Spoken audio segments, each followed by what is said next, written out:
ఇంకా చాలా ఉన్నాయి.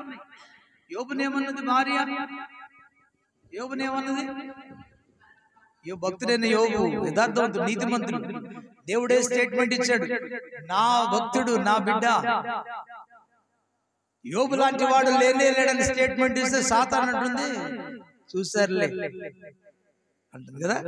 ఒకసారి నన్ను పంపించి చూడు, ఆయన నీతి ఏంటో, ఆయన యథార్థత ఏంటో, ఆయన భక్తి ఏంటో అర్థమవుద్ది అని సాతానుడు ఇంతకాడికి మన మీద నేరాలు మోపుతూ ఉంటాడు. నువ్వు ఎంత మంచిదాను అయినా, ఎంత భక్తిగా నడుచుకున్నా, ప్రియులరా, మనుషులు కాకపోయినా ఆడైనా నీ మీద దేవుని దగ్గర నేరం మోపుతూనే ఉంటాడు. కాబట్టి జాగ్రత్తగా ఉండాలి. దేవునికి స్తోత్రం.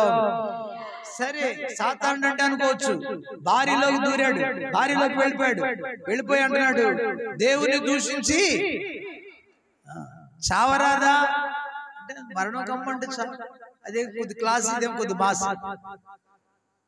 నువ్వు ఎప్పుడు చదువు